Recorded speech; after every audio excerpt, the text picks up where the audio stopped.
conclusiones. Ah, muy bien. B, las conclusiones siempre son como, digamos, un punto de debilidad en todos los cursos, en todos los casos, todas las versiones. Probablemente porque las conclusiones pueden variar en función de una intencionalidad de un proyecto. No es lo mismo, por ejemplo, redactar las conclusiones de un proyecto de mercadeo que redactar las conclusiones de un proyecto de un abordaje social. Hay matices que cambian. Lo que comparten en ambos casos es que las conclusiones son resultado de un proceso reflexivo en el cual el investigador lo que hace es mostrar los principales resultados de la investigación. Esos principales resultados tienen que estar confrontados con el motivo que origina la investigación. Todo esto nosotros lo estamos haciendo para entender cuál es la apariencia esperable del edificio. Es lo que queda configurado en las directrices, ¿ok? Que están redactando en este momento.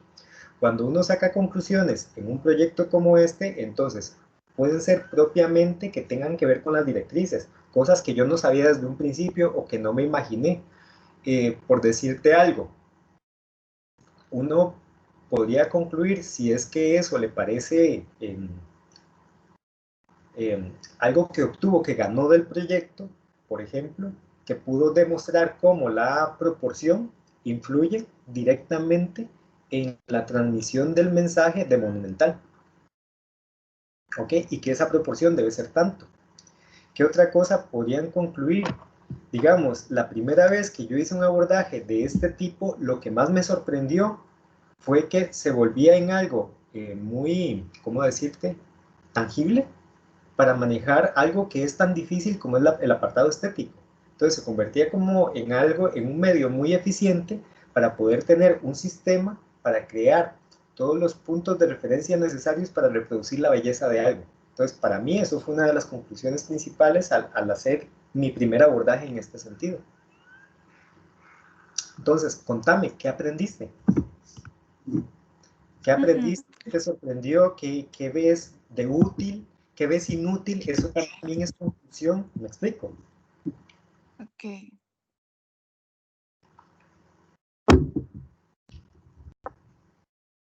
Digamos, el hecho de que estemos trabajando como con directrices no significa que tenga que volver a poner las directrices, sino es como un resumen de todo lo que se aprendió, digamos, como que digamos, la Iglesia Católica se ve que es católica porque tiene que estar la cruz representada, sino de que hay al aire libre de la religión que sea. Exactamente. ¿Ves? Eso no está redactado así en la directriz. La directriz va a decir que debe tener una cruz en tal lugar, punto. Ajá. Pero la conclusión que estás dando es súper válida. Entonces, vos estás concluyendo la importancia relativa de la cruz dentro del edificio para darle la identidad con respecto a la religión que se tiene que profesar en ese edificio. ¿Ok? Después, un detalle. En el enunciado del ejercicio, normalmente, permiso, está, digamos, el apartado que aprendo yo. Los primeros 3 objetivos de ese apartado, normalmente pueden ser más, pero normalmente van a ser 3, tienen que ver con lo que ustedes tienen que aprender de este ejercicio. Eso puede formar parte de las conclusiones. Ok, entonces, en este caso, déjame un toquecito para buscar el enunciado, el de directrices de diseño.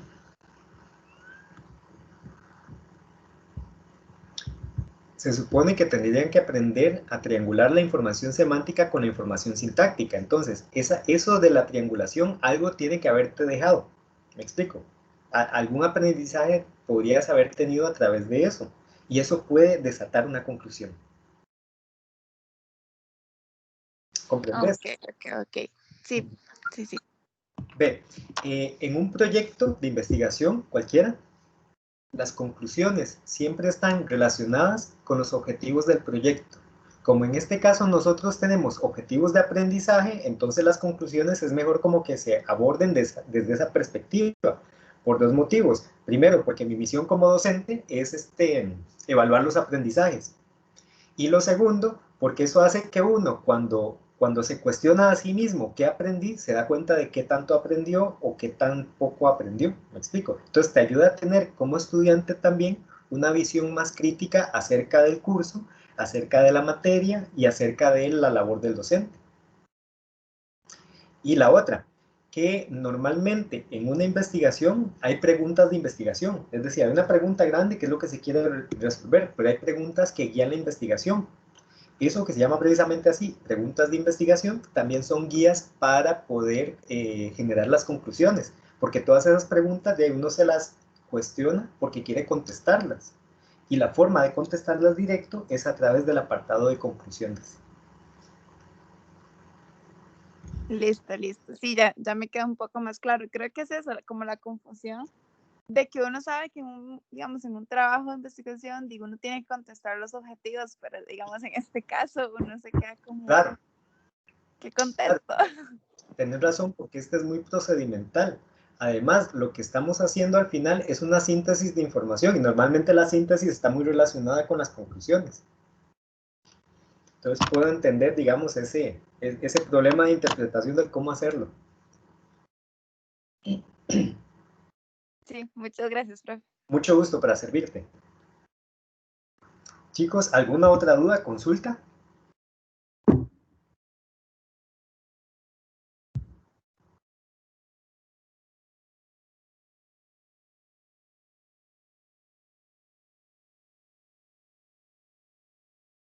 Silencio largo.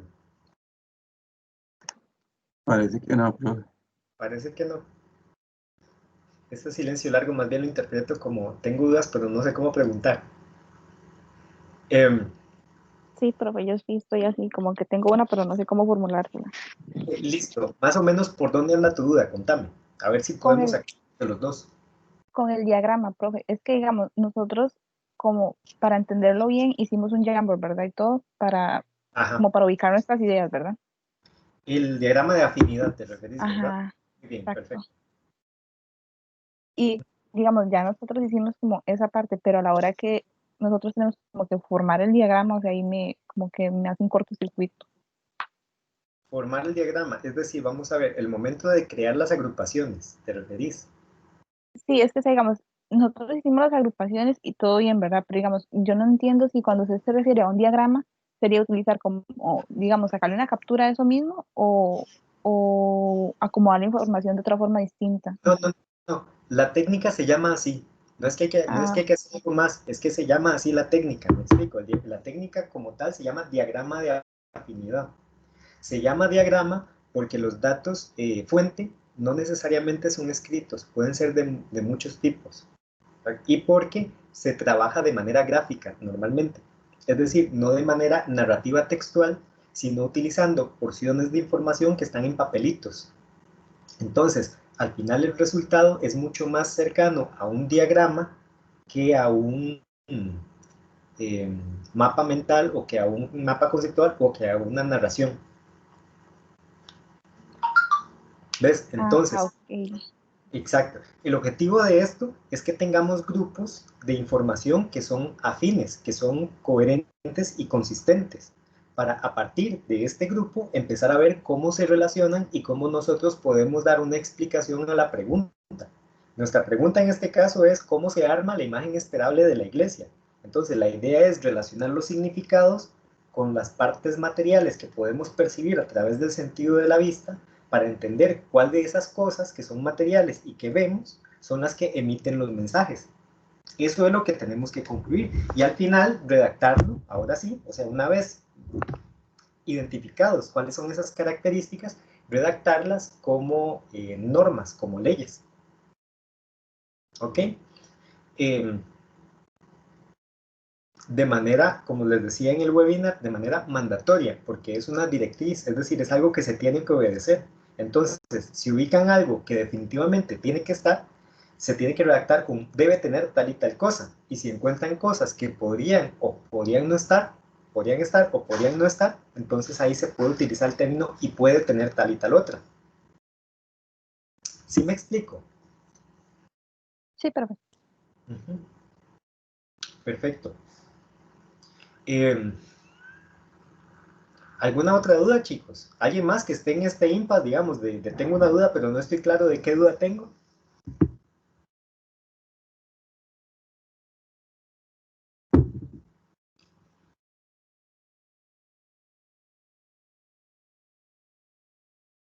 ¿No?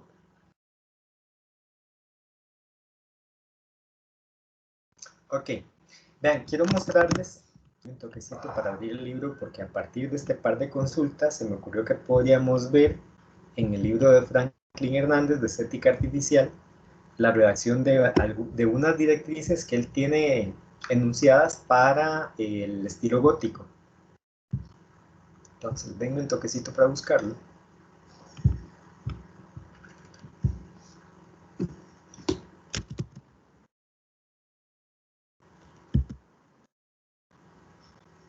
Aquí está.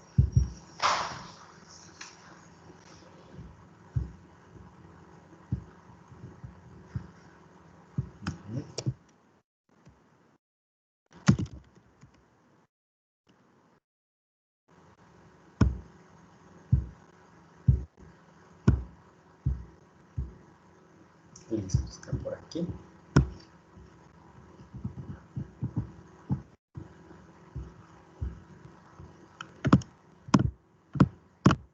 Voy a compartirles pantalla para que lo puedan ver. Recuerden que el libro está publicado siempre en la planificación didáctica, lo pueden descargar, es de acceso libre. Esto se encuentra en la página 192. Ya les comparto pantalla para que puedan verlo.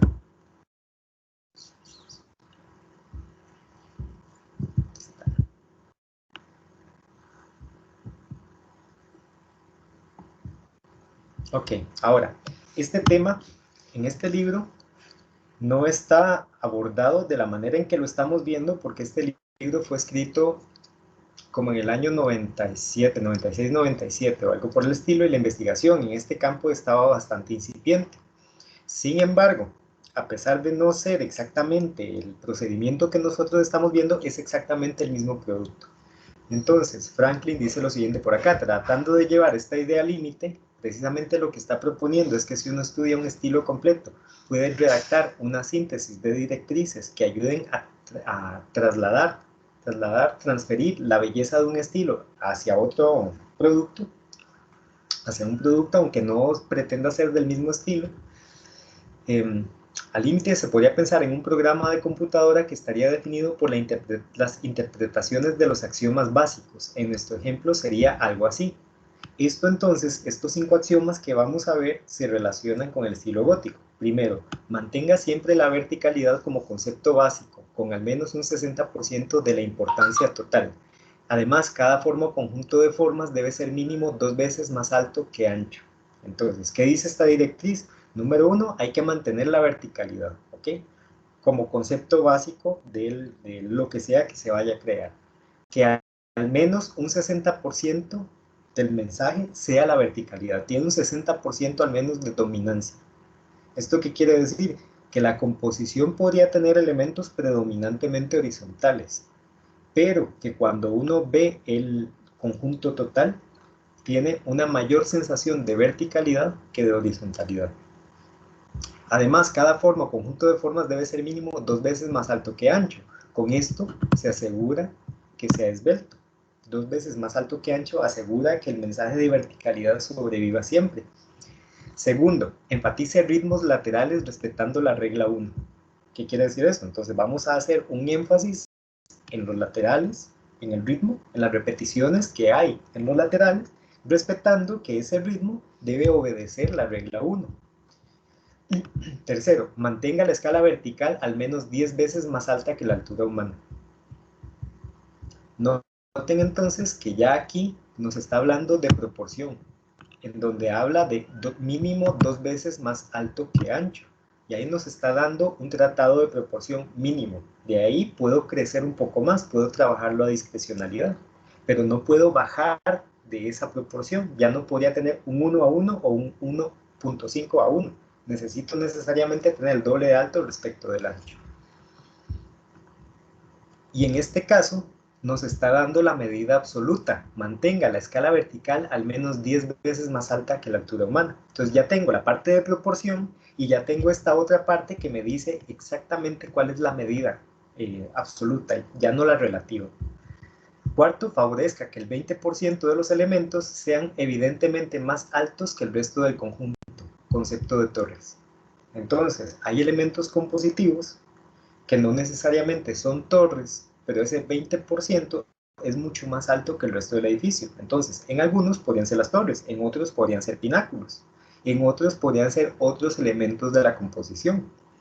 Quinto, use ventanas, respetando la regla 1, que estén en posiciones superiores de modo que su luz entre al edificio desde arriba principalmente. Y con estas 5 reglas, entonces, se puede configurar algo que puede ser un edificio, puede ser una silla, como está el ejemplo dentro de este libro, que respete todas esas reglas y que ayude a trasladar la sensación de belleza que produce el gótico. No hacer una iglesia gótica, trasladar la sensación de belleza que produce el gótico, que es diferente. Aquí, antes de esto, se encuentra un diagrama que utiliza esos axiomas. Esto que tenemos acá es, digamos, el abuelo de nuestro diagrama del inventario de categorías. Esto efectivamente es un diagrama de inventario de categorías un poco más sintético. A partir de esto, entonces, evolucionó y se convirtió en la técnica que tenemos en este momento. Y utilizando esas reglas, el autor diseñó las siguientes sillas, que en algún lado están. Acá. ¿Ok? Ahora, como el objeto que está diseñando cambió, ya no es un edificio, algunas de las directrices tienen que cambiar. Por ejemplo, la que habla de escala humana. No podríamos tener, digamos, una silla que fuera 20 veces un ser humano. Por tanto, al hacer ese cambio o esa traducción de la directriz, entonces el autor lo que decide es simplemente hacer que una parte de la silla, la que tiene que emitir la verticalidad, que es el respaldo, sea mucho más alta de lo normal. ¿Ok? De manera que corresponda al menos un ser humano para que se sienta el mensaje de verticalidad principalmente. Después, en este caso, no tenemos, digamos, laterales pronunciados como podríamos tenerlos en un edificio, por tanto, eso también se vio con la necesidad de hacer un cambio. ¿Ok? Y aquí lo que hay entonces son sillas que están trabajadas a partir de las directrices originales, con cambios, por supuesto, porque el objeto está cambiando. ¿Qué quiere decir esto? Que nosotros podemos cambiar las directrices a condición de que esos cambios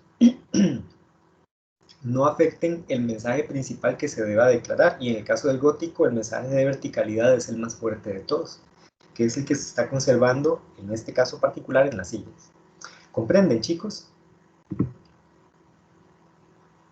Sí, profe, una consulta.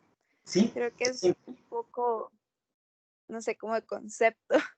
Sí, decime, Monumentalidad y verticalidad no son lo mismo, claramente. No, porque podríamos lograr monumentalidad sin que necesariamente sea vertical. Ok, pero pueden ir de la mano. Claro, claro. Y de hecho, probablemente están muy de la mano en algunas de las iglesias. Es decir, si en el ejemplo que tenemos del webinar estudiamos específicamente iglesias góticas, ¿ok?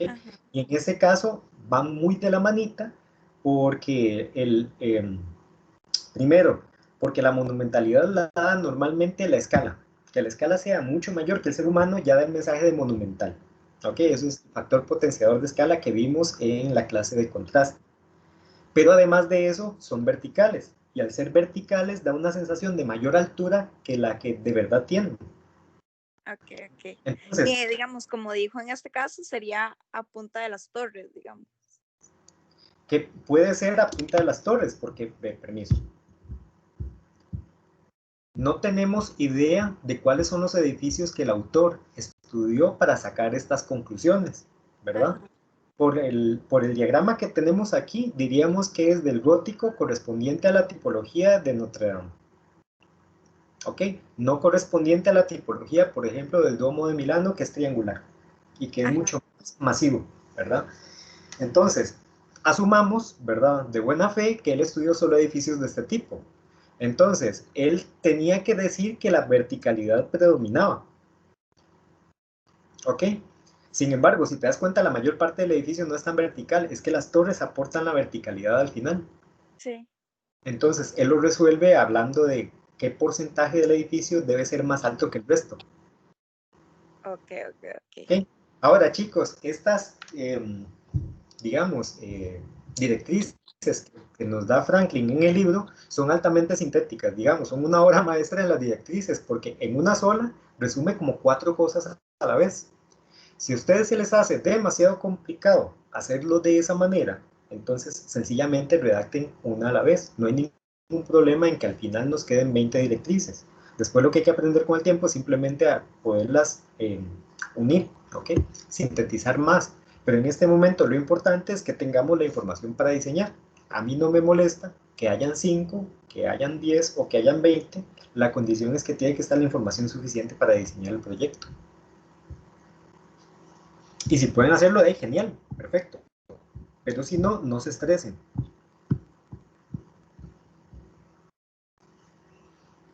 Ok, chicos, ¿más dudas, preguntas?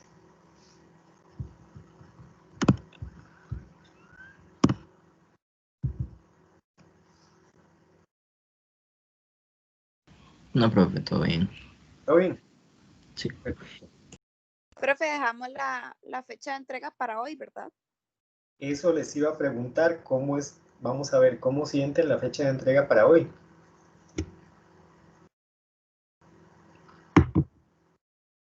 ¿Es lograble?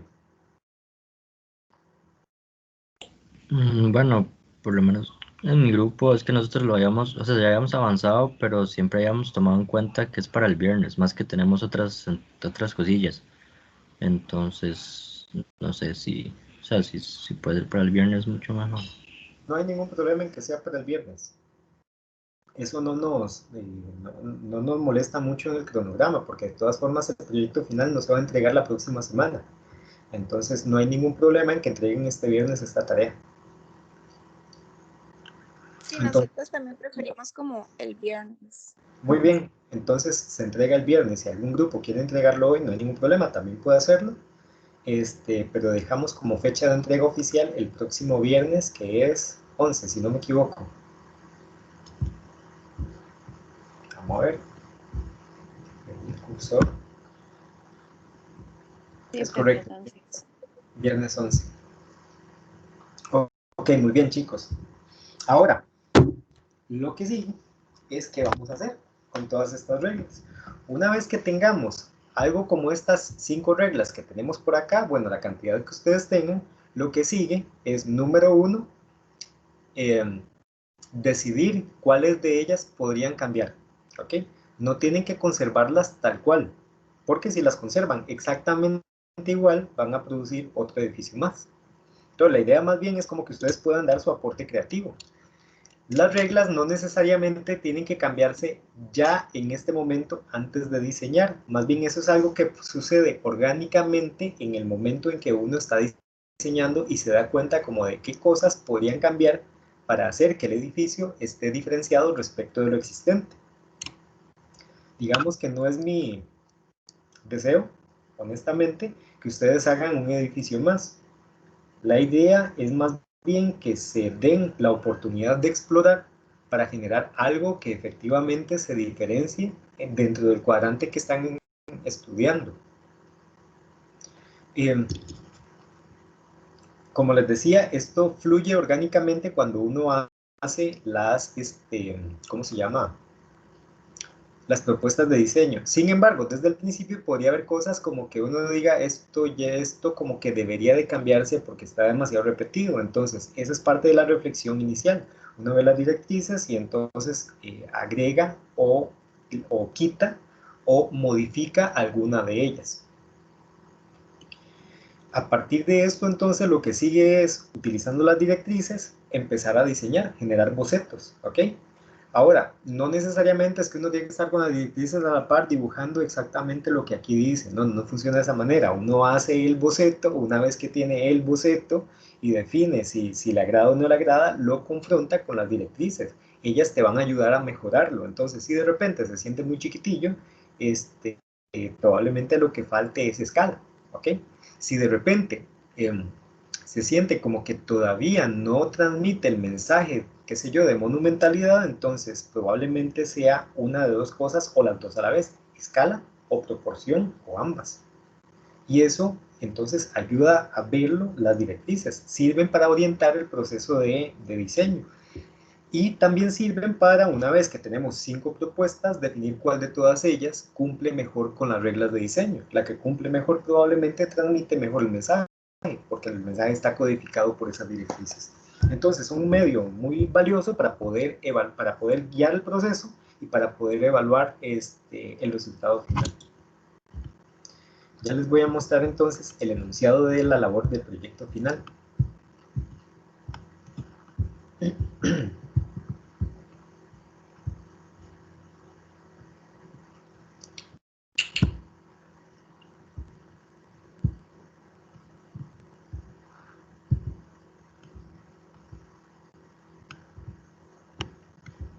Ok. ¿Qué hay que hacer en esta labor? Una propuesta de diseño para la fachada de utilizando la metodología del análisis perceptual. Ahora, lo que tienen que hacer ustedes es exactamente concretar la propuesta de diseño para la fachada de la basílica.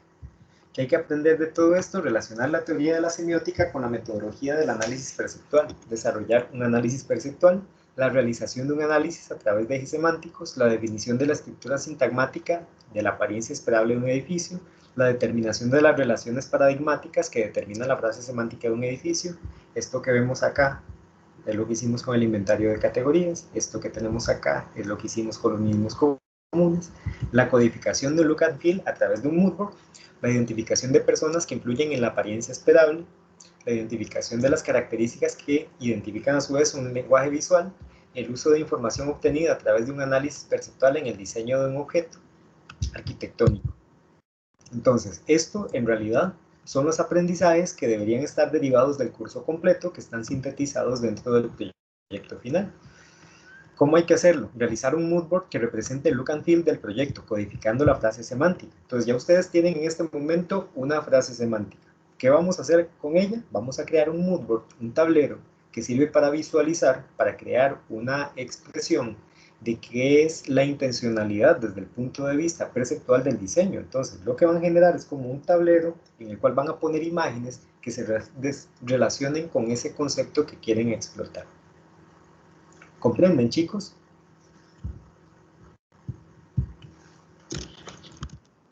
Sí, profe. Ok, voy a mostrarles un ejemplo.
Ok, en este proyecto no hubo etapa de codificación de frase semántica. Sin embargo, sí hubo una etapa en la cual los estudiantes definieron cuál iba a ser el concepto que querían explotar dentro del diseño de la fachada, que corresponde también a hacer la frase semántica. Y lo que, vamos a ver, el grupo definió era el manejo de la presencia de Dios en el templo. ¿Okay? Ese era como el punto principal que ellos veían en el diseño de un templo de adoración y querían expresarlo a través de la luz.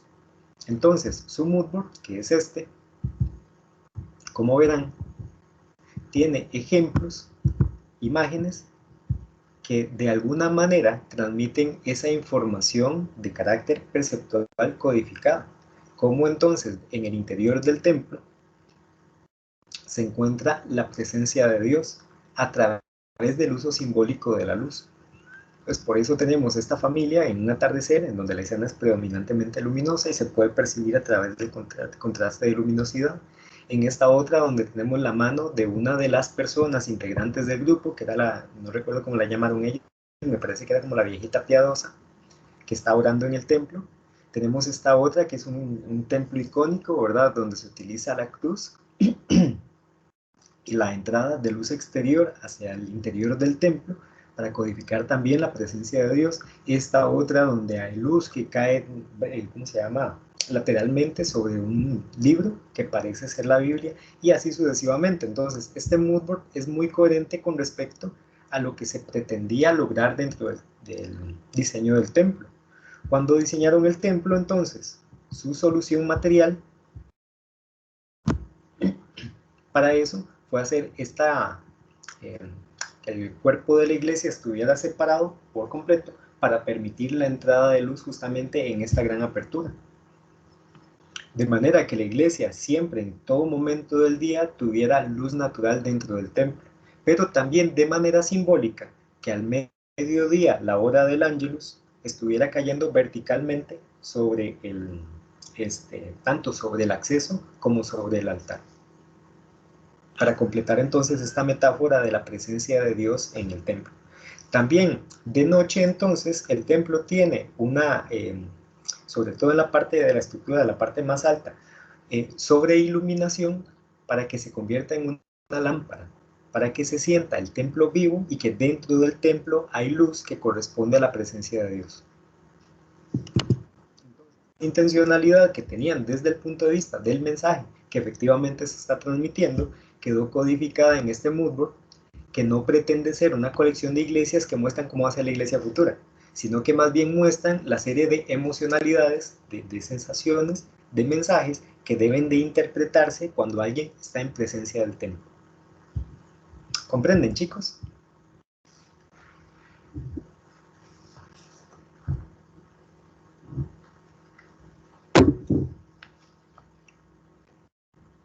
Sí. Sí. ¿Y el resto cómo vamos? También. Sí, vamos. Sí, profe, creo que sí. Creo que sí, perfecto. Ese creo que sí, fue casi sin duda. Este es un ejercicio, digamos, perceptual 100%, por eso probablemente les desate dudas, porque cuando algo es perceptual y no tiene, digamos, un fundamento científico que sea fácil de comprobar si está bien o está mal, pues por supuesto que les va a despertar muchas más dudas. Sin embargo, para este momento ya tienen suficiente información en su cabeza como para entender cuál es su intención de diseño y poder codificarlo a través de imágenes. Vuelvo al enunciado del ejercicio. Segundo, orientar el proceso de diseño empleando las directrices. Es decir, tenemos una serie de reglas, tenemos que orientar el proceso porque hay que cumplir con la serie de mensajes que están codificados con esas reglas. Después, cada estudiante realizará una propuesta de diseño y se hará una evaluación de las propuestas empleando las directrices. Permiso, vuelvo al ejemplo. Aquí, no, más adelante, era la parte del mundo, yo creo. Aquí listo. Bien, aquí tenemos diferentes propuestas de diseño para este templo.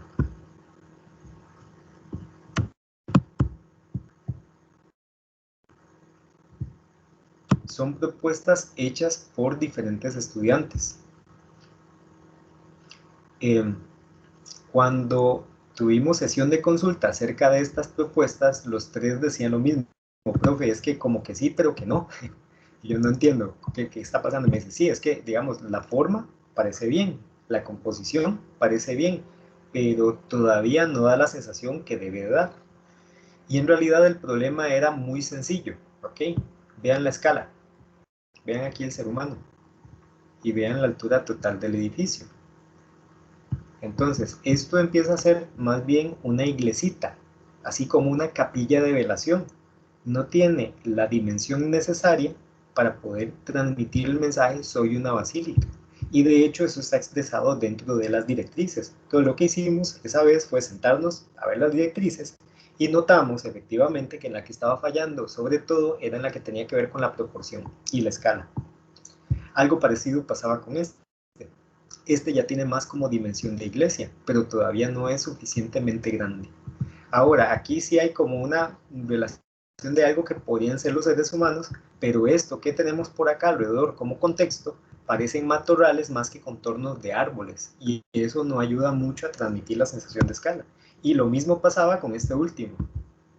Es decir, esto sí parece como vegetación arbórea, estos sí parecen arbolitos, y si estos son arbolitos, este es un edificio muy pequeñito.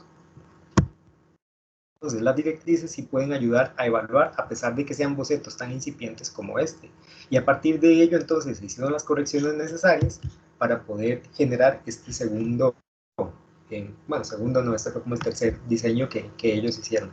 Ahora, por iniciativa, ellos decidieron hacer el templo completo. Yo estoy solicitando exactamente esto que estamos viendo enfrente.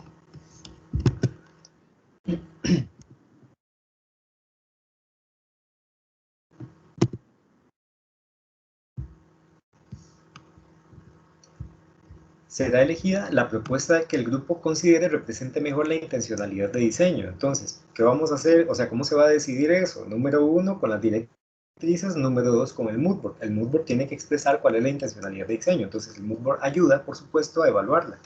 Se hará una validación de la propuesta empleando la información obtenida en las tareas, el moodboard, ejes semánticos, análisis sintáctico, determinación de directrices, personas definidas, y se presentarán al menos 3 renders que muestren diferentes vistas de la fachada. Ustedes eligen las vistas en las que mejor se puedan ver los diferentes detalles o las diferentes decisiones de diseño que ustedes tomaron para poder crear su fachada. ¿Cuáles son las reglas? El caso será resuelto, bueno, en realidad estas reglas son las mismas que tenemos en todas las tareas. La única que cambia es esta de aquí abajo, que la entrega será el lunes 25 de enero del 2021. Que es el lunes de la semana de evaluaciones. Que hay que entregar un documento que tenga los siguientes contenidos: la portada, la determinación de las personas involucradas en el proyecto, la totalidad de la información determinada en la tarea de ejes semánticos, la totalidad de la información determinada en la tarea de inventario de categorías, la totalidad de la información determinada en la tarea de mínimos comunes, las directrices, el moodboard hecho a partir de la frase, las propuestas de diseño de cada integrante, la propuesta elegida y la validación que fue solicitado, que está solicitada dentro de esta tarea. Además de la validación, entonces los 3 renders que están siendo solicitados de la propuesta. Estos renders pueden estar hechos en computadora o pueden estar hechos a mano. Es decir, yo no tengo ningún problema con que se hagan en el medio en que ustedes sean más hábiles o lo consideren mejor. Sin embargo, lo que sí se pide de los renders es la suficiente realidad para poder entender la materialidad del objeto. Es decir, si en el render tenemos un dibujo completamente plano, hecho en Illustrator, en donde hay una superficie gris que debería de lucir más bien como una pared de piedra, esa superficie gris no permite tener la sensación de la piedra. Por tanto, afecta la apariencia esperable, la transmisión de la apariencia esperable, y por tanto no se puede validar con el render lo que ustedes están diciendo con palabras a través de las directrices. Entonces, lo que entreguen sí debe de tener una gran capacidad de expresar la realidad, independientemente de cuál sea el medio que ustedes utilicen. ¿Comprenden, chicos?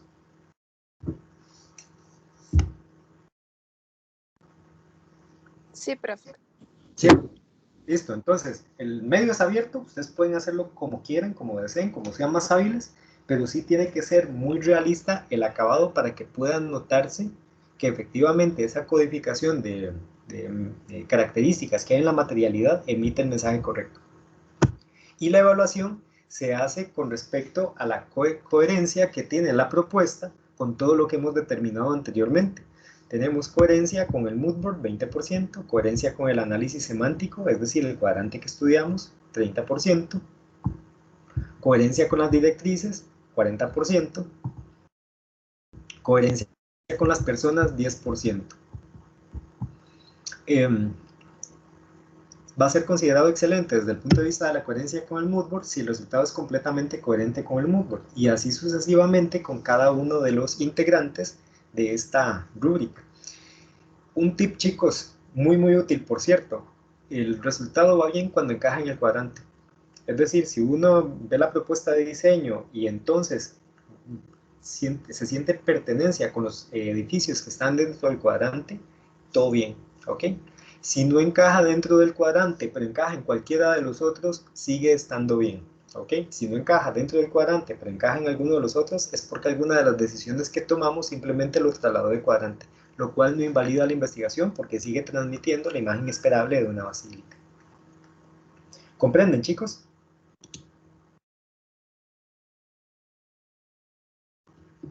Sí. Sí, profe. Sí. Right.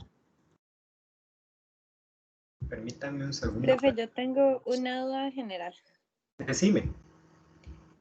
Bueno, una es que, digamos, se dijo que con las tareas uno puede como mejorar como la nota y así, pero Sí, claro. es como cuando lo pongamos en esta parte final o como que todas las tareas hay como que actualizarlas.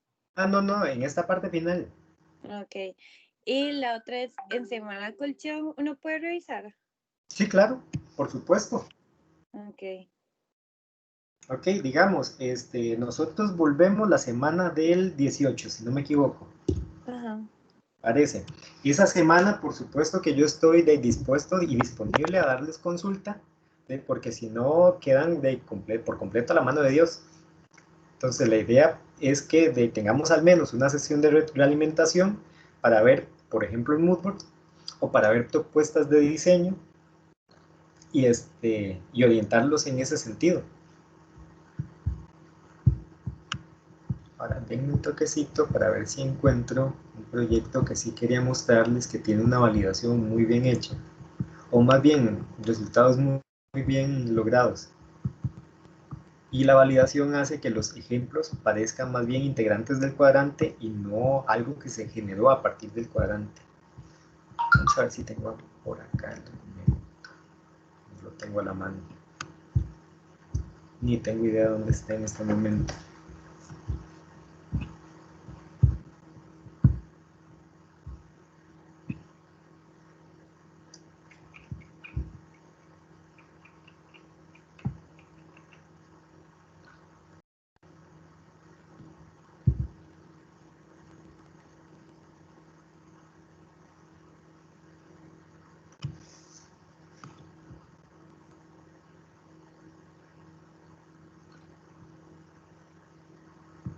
No. Ay, cómo te odio, Aquamul.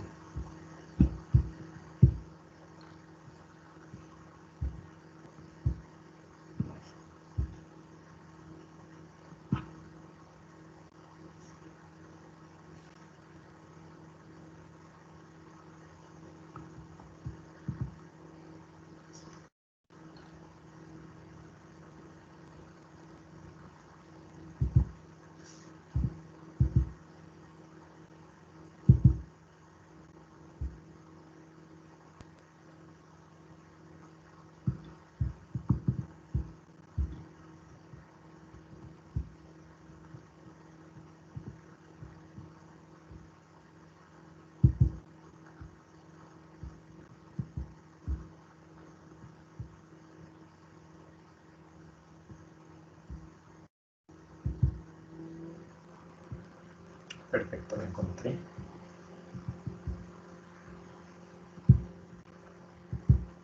Voy a cambiar de pantalla.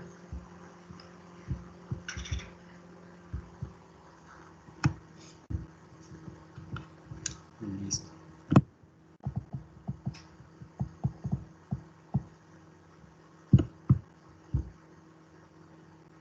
Ok, chicos, esto que están viendo por acá es el cuadrante elegido de unos ejes semánticos para un proyecto que tenía que ver con diseñar empaques de chocolate.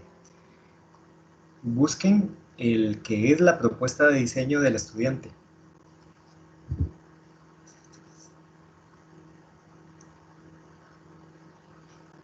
¿Cuál les parece que sea?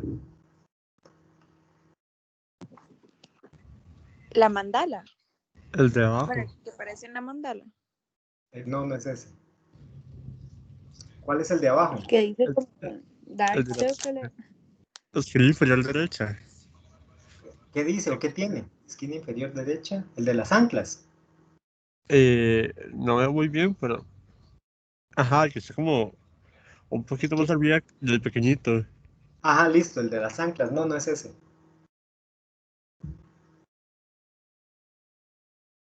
El que dice dark chocolate. Tampoco. Ok, vean, esto demuestra mi punto. Esto es una propuesta de diseño del estudiante. Él hizo la validación del diseño precisamente incluyéndolo en el vocabulario visual. Es tan coherente que nosotros no nos damos cuenta de cuál es la propuesta porque tiene total pertenencia con el cuadrante. Y hay algunos, más bien, ejemplos dentro del cuadrante que gráficamente son mucho más débiles, o más bien, que presentan debilidades que la propuesta de diseño de la estudiante en este caso no tiene. El chocolate que ella diseñó es el que se encuentra al centro de abajo, que tiene globitos, que se llama Bell Bee. Este de acá. Ahora, permiso para buscar otro. Ok. Ok. Noten, aquí está la propuesta de diseño, que también se integra bastante bien dentro del cuadrante.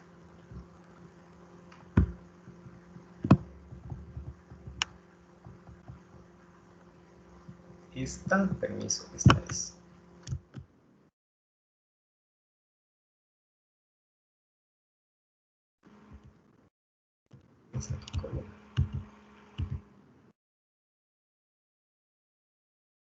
Aquí está.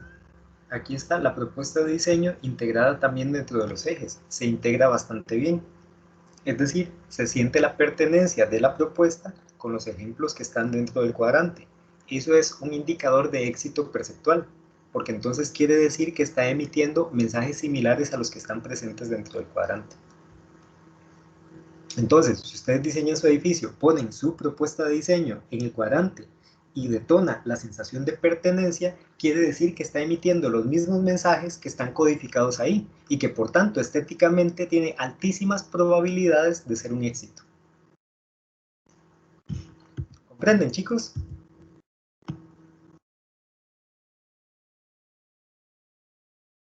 Sí.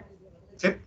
Listo, esa es la validación que tiene que hacerse con los ejes. Ahora, ¿cuál es la ventaja de hacerla primero con los ejes? Que si transmite exactamente los mismos significados, es todavía más alta la probabilidad de que las demás validaciones vayan resbaladas. O sea, van a estar bien de fijo porque están transmitiendo bien los mensajes. Entonces, recomendación, cuando hagan sus propuestas, ¿ok? Y estén eligiendo, digamos, la que más les parezca, la que tenga mayor fortaleza para hacer la propuesta de diseño del grupo, métanla en los ejes. La que tenga, detone mayor pertenencia, esa fijo es.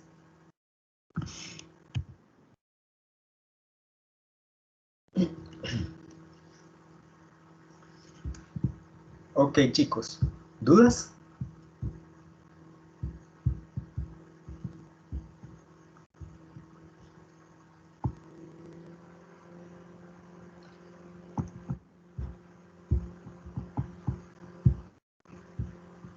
Todas.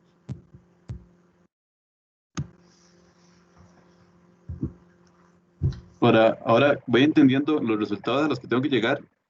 Ahora tengo que ver cómo los hago. Ese es el problema. El tema es asimilarlo. Vean, ya para este momento están abandonando la etapa de la incertidumbre y están llegando más bien a la etapa de la claridad, ¿ok?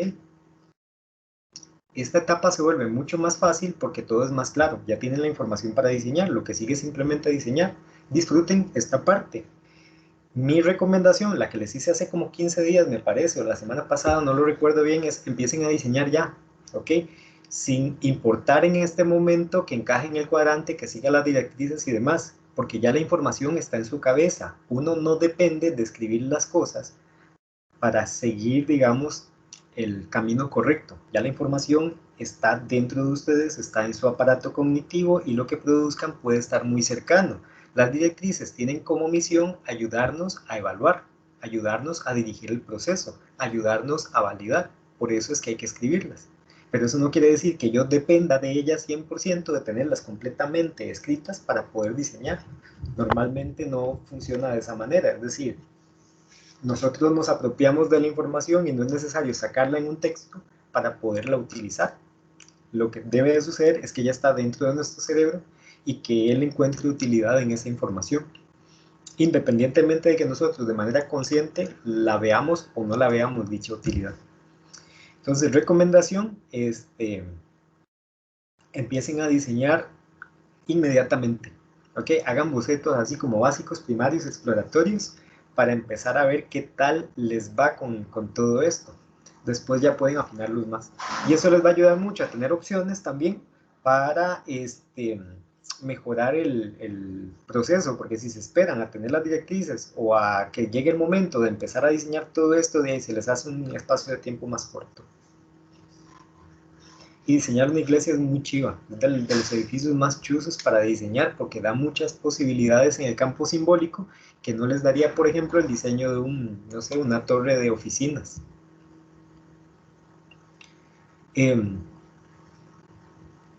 ¿Tienen alguna otra duda, chicos? No, por ahora no. Tal vez más adelante sí, obviamente. ¿Dudas? Perdón, ¿necesitan alguna consulta del proyecto, no, de las directrices?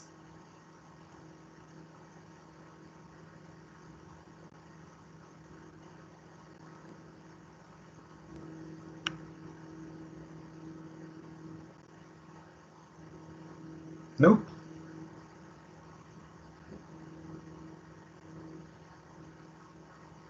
Ok, listo. Entonces, ya para este momento está cubierto lo que estaba planificado, digamos, para la lección del día de hoy.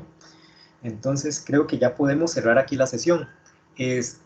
Si algún grupo necesita consulta además, yo igual sigo conectado el resto de la mañana, entonces podemos hacer sesión de consulta. Sí les voy a pedir a los del grupo 1 de trabajo del proyecto que se queden un toquecito, ¿ok? Para darles una realimentación de la tarea de mínimos comunes, que no estuvo mal exactamente, pero hay un par de conceptos que sí me gustaría orientar un poco más para que tengan de mayor probabilidad de éxito en el proceso siguiente.